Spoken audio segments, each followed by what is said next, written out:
it's Janelle Waz, and welcome back to another episode of Waz Reviews. Is this game a Harvest Moon knockoff? I mean, Harvest Moon is already a niche game as it is. After all, most gamers want to save the princess, become a Jedi, or protect Natalia, my nemesis! Most aren't worried about their turnips growing and making sure their cows and chickens have enough to eat. Maybe even find that special someone. Don't get me wrong, I love all of that in Harvest Moon, but even I will admit, it's not your typical video game. But then to have another company try to do something similar, minus the name recognition? Risky. Back in 2008, Valcon Games released Shepherd's Crossing, a farming sim originally made by developer Success for PlayStation 2. While farming sims like Harvest Moon or Stardew Valley focus on growing crops, Shepherd's Crossing had a new take on the genre by focusing more on animal husbandry and less on planting fields of crops. And yeah, suffice to say, Shepherd's Crossing didn't quite find the same success as its competition, releasing only 3 games in the 2000s. And one of those was a remake. I recall hearing about Shepherd's Crossing years ago, but as a very firm Harvest Moon fan, I completely passed it up. It's just a Harvest Moon knockoff. But now I'm older, wiser, and have a taste even for knockoff games now. Of course I want to add this to my collection! And I did, complete in box mind you. Which I'm not 100% sure was worth it, there's not much to that manual. Ah well, it's for the collection. So what exactly awaits you in Shepherd's Crossing? Does it hold up to other farming sims? Is it truly a knockoff or an underappreciated gem that should have been more popular than it was? Well, abandon your city life and head up to the mountains for the rustic comfort of Shepherd's Crossing. But before I go further, make sure you subscribe to my channel. I talk a lot about Star Trek, video games, and whatever else I feel like talking about. And if you'd like to help support the channel, consider becoming a member. Be great to have you aboard. Alright, so I don't normally talk about game intros in my videos unless they're plot related, but I really love the intro to Shepherd's Crossing. It's not particularly special and it's just a bunch of images, but it sets the game's tone. A soothing melody, colorful shots of the countryside, animals grazing in the fields, locals churning out handmade goods, the change of seasons, knitting by the warmth of a fire as snow falls, the rebirth of spring, and a mysterious girl beckoning you to join her? This is definitely a cozy comfort game. Let's start a new game. Sure, I could have gone with the default name of Bob Collin, but I like to name the male main character in Harvest Moon Jack, so I'll go with that. Jack Shepherd. Nice. Give him a nickname and we're good to go. Don't worry though, your name is hardly ever mentioned in this game. Welcome to Shepherd's Crossing, a quaint village in the mountains that specializes in raising animals and producing locally sourced goods. Though it was largely forgotten over the years, people are slowly returning to upgrade Shepherd's Crossing from simple village to charming hamlet. No, not yet. Oh, sorry. You're a well-traveled fellow who decided to settle in Shepherd's Crossing at the suggestion of Claire. And not just because she has a horrifying shepherd's hook as well as soulless eyes that bore into your very soul. So, you like to travel? Well, settling down somewhere isn't so bad either, you know? You ought to try it sometime. Do I have to? In fact, almost everyone in town seems to have those same lifeless eyes. Should I be worried? Well, how bad can they be? After all, they gave me a house for free and all I have to do is help around town. Heck, I won't even need to do it alone. I'll have Brammy with me. He knows everything about everything. Brammy's a duck. In fact, he's a talking duck. Even more concerning, he's a talking duck with a bottle on his back. Oh, in case you're wondering, I carry this bottle around for personal reasons. Taxi! Don't worry, you're in capable hands. Wings. I'm screwed. I spend a lot of time with Harvest Moon, which is filled with harvest sprites and other fantastical elements. So why is a talking duck so unsettling? Make that a talking, possibly alcoholic duck! Yeah, what exactly is in that bottle, Brammy? City folk don't usually stick around for long. I wonder why! And with that, your life in Shepherd's Crossing begins with your farm, Brammy, and plenty of work to clear your farm out and build it into a thriving part of the community. And that's pretty much it. While the game is divided into chapters you unlock as you produce more and more goods, there really isn't much to the story beyond that. So what exactly do you do in Shepherd's Crossing? Well, your goal is to build up your farm so you can keep sheep. I mean, the game is called Shepherd's Crossing for a reason. Sheep are their specialty. But before you can even think of unlocking sheep, you have to start small and unlock other animals, plants, and products, which the game keeps track for you in a nice flowchart that fills in as you play through the game. Everything from animals to keep, plants to grow, products to make, and even dogs to own. You'll spend most of your time in Shepherd's Crossing keeping a variety of animals on your farm, each with different needs.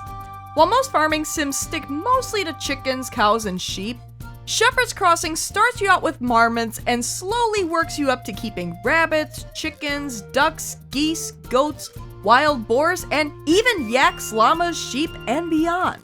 While animal products can be harvested from most of the animals, like eggs from chickens, ducks, and sheep, duck feathers, rabbit fur, and milk from goats. Goat store milk. Yeah, the translation in this game is kinda odd at times. But some animals are mainly kept for meat. Now, I can appreciate the game's dedication to keeping it realistic. Yes, some animals are kept for food. But as a city folk as well as a fan of Harvest Moon, which shies away from references to meat with the exception of fish, this is a little horrifying. What do you mean chicken meat doesn't come from the store? That being said, you don't name your livestock in Shepherd's Crossing, so it makes it easy for you not to form attachments to future ham and sausage. It's easy to take your animals to market if you didn't already name it. I would suggest that you unattach yourself. Oh, a fattened goose which is turned into goose liver? Oh, I could keep ferrets that I can either take on a hunt or take to market to get skinned? Taxi! Again, kinda horrifying. Not gonna lie, if you're a vegetarian, this game might be a little hard for you to enjoy. Now, you would think that as long as you feed your animals, they'll produce products on the regular, right? Wrong! While animals like chickens will produce eggs so long as females are kept near males, most of the animals will require a special diet in order to produce products. Which, not gonna lie, gets pretty annoying fast. Sure, they'll stay alive if you feed them dried grass and grass seeds, but if you want them to actually produce anything outside of meat, you'll have to feed them vegetables you can grow on your farm or acquire from the market. And then it becomes a constant battle of growing enough crops for your animals, as well as taking them to market to exchange for seeds and other goods. You get to a point where it feels like you can't grow enough crops to maintain a good supply of animal products, and then you have to make some tough choices on which animals get food, which piggies go to market, or even which animals die. Yeah, animals die pretty easily in this game. And then to top it all off, there really isn't a good way to store your veggies. Sure, there are crates, but most of the time, I just drop the veggies around the farm, which looks messy and leaves your farm open to getting trashed by wild animals. Yeah, that's a thing in this game, and it can devastate your farm, including getting your animals eaten. Shepherd's Crossing doesn't play around. But when the local foxes aren't stealing your chickens, Shepherd's Crossing completes the circle of life with breeding animals. Put a male and female animal together, and eventually, you'll get babies. And holy crap, they breed like rabbits! Reproducing at will. Brother, they got a lot of will. There are points where I struggled starting up a herd and could barely keep a handful of animals. Of course, the game only mentions what to feed animals once, and even looking up the game's encyclopedia is barely helpful. And then other times, I have too many rabbits, help me! I will marry a woman and raise rabbits, and she will cook them for me. You can also keep man's best friend on your farm and have a variety of breeds to choose from. While you can keep the dogs on your farm for breeding as well as protecting livestock, you can also register them as hunting partners. Occasionally, your fellow villagers will invite you along for hunts where you can pick up to 3 dogs and participate in a JRPG-style turn-based battle, which is a kinda cute way to handle it if, like a lot of things in this game, it was executed a lot better. It's a chore fighting wild animals. Heck, Most of the time, they go into hiding before I can even try attacking, or they'll raise defenses so they easily dodge your attacks. I just want to feel like I'm accomplishing something, anything!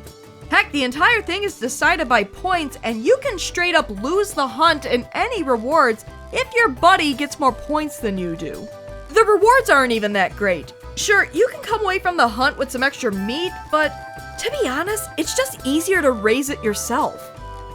Though I will say, you can use points from the hunt to buy extra meat or hay, which has gotten me through many a winter. And in addition to keeping livestock, you can grow crops, which is pretty simplistic for a farming sim, but that's not a bad thing. After all, the focus in this game is on the animals. You don't even need to water crops, just drop the seeds anywhere in the right season and that's it. Wait for your crops to grow and harvest. Some crops like daikon need to be grown in specific seasons, while others, like cabbage and berries, can be planted in any season except winter. You can even eventually grow your own vineyard to make wine. Grapes grown here are more sour than sweet. I guess they're sour grapes. Heck, I even appreciate that growing grapes is a more involved process that pays off with some rare animals and goods. But with all those crops lying around, you'll want to keep your animals from eating them by putting up fences, allowing you to customize your farm. This is one of the areas Shepherd's Crossing does better than most Harvest Moon games. You can really set your farm up the best way it works for you. Personally, I like separating my animals into neat little pens that I can transport into to feed. The problem? It's extremely clunky. You have to throw the fences on the ground and hope they land where you want them to. You can't even push them where you want. If it lands somewhere you don't like, you have to pick it up and try again. And it's damn near impossible to get the fences to line up correctly. Oh, sure, you can put them wherever you want, but they can also go wherever they want. Good luck getting a neat fenced-in area. Even just having them lock into place would have helped a lot. Nevertheless, I did enjoy putting up fences around my farm. Now, I've mentioned how you can take your products and animals to market, but what I didn't mention is that there's no currency.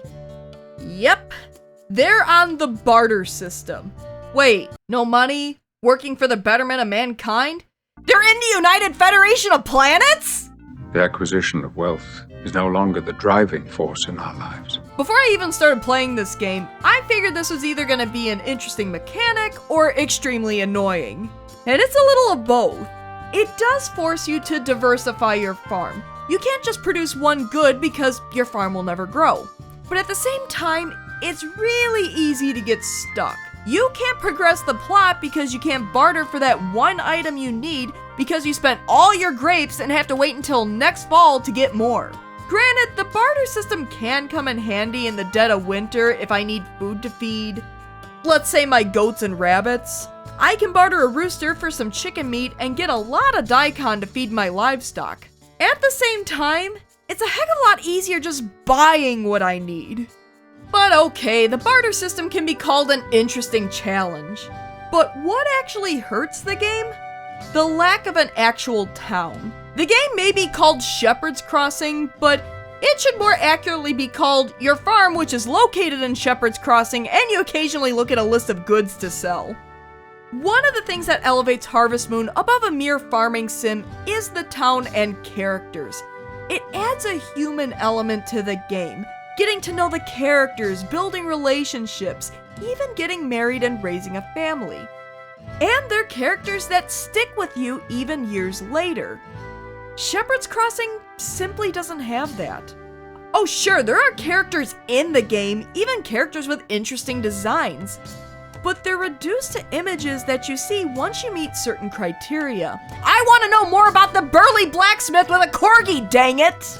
But there's no reason to even learn anyone's name, let alone get to know them, and it's a shame. Aside from the soulless eyes the characters all seem to possess, these are interesting character designs. I want to know these people. I want to know the village that I'm helping to build up. I even want to explore all the nooks and crannies of it. But I can't. I'm stuck on my farm that occasionally gets expanded. And it hurts even more because the artwork looks so nice and colorful. But, and I feel bad saying this, there's no substance. Everything might as well be a cardboard cutout. It's not every day a game makes me feel like a Ferengi because all I care about is expansion and profit. Except there's no currency in this game. But nevertheless, I toiled away in my fields. I've been overrun by rabbits, chickens, and the rest of my livestock. And despite my complaints about this game, I enjoy keeping this farm. I enjoy getting new animals to care for, new crops to grow, wine to ferment, and getting a fistfight with Captain Picard over. Probably. And then it happened. I got my first sheep. Finally, I'm a proper member of the Shepherd's Crossing community. My journey has just begun. Maybe I'll even make some of their famous wool. You've taken your first step into a larger world. Wait, why is everyone gathering around me? Sure, I bought a sheep and this is a big step, but I still need to make wool, right? Did I reach the end of the game? Time will pass, and the village will change, but the people will never forget you. Wait, I'm dead now? Welcome to the afterlife. You're dead. And credits. Yeah, as it turned out, I reached the ending of the game much sooner than I was expecting. And it all feels so unearned. The game does continue indefinitely after the credits, and I wasn't quite ready to put Shepherd's Crossing on my shelf. I was still enjoying myself and had some stuff on my chart that I didn't unlock. But I tried. I really tried to unlock everything, and I was so close. But the game quickly wore out its welcome after the credits. It just got to be too much of a hassle trying to get the last items on the chart. Constantly running out of food for my animals, having to trade chicken after chicken to the marketplace so my rabbits and goats could eat. Making an endless supply of cheese that I didn't even know what to do with after a while. And then, to add insult to injury, in order for the sheep to produce wool, they have to eat radishes, which they have to eat straight out of the ground ripe. And if they eat them before they're ripe, doesn't count. And then on top of that, the only way to get radishes and other crops the bigger animals love to eat, I needed grapes, which I foolishly made into wine and had to wait for the next harvest to get more. Yeah, I was done. But that was Shepherd's Crossing. Is it the Harvest Moon knockoff I thought it was? Well, for the most part, not really. It goes deeper into concepts that Harvest Moon mostly simplifies or ignores, so I can appreciate it for that. But ultimately, it lacks the depth of Harvest Moon, and I can't see myself revisiting it anytime soon. Which is a shame because it looks so nice and there are a lot of good ideas here if only they were executed better. That being said, despite its flaws, I had fun with it once I got into the game, and I would even play it for hours on end. The game has some significant problems, but at the same time, it has a warm and inviting atmosphere, and unlocking different animals is satisfying. It's no Harvest Moon, not even close, but nevertheless, I'm happy that I crossed paths with Shepherd's Crossing. So what did you think? Have you played Shepherd's Crossing? Did you love it? Did you hate it? If you're a Harvest Moon fan, did you enjoy it? Was I too hard on it and my years of Harvest Moon have simply spoiled me, or was I pretty fair? Have you played the other Shepherd's Crossing games, and what did you think of them? And what are some of your favorite farming sim games? Please, leave comments below and discuss. As always, thanks for tuning in to another episode of Waz Reviews. If you like what you see, why not give my video a like and subscribe to my channel? Tell your friends! Until next time... It is clearly a bunny rabbit.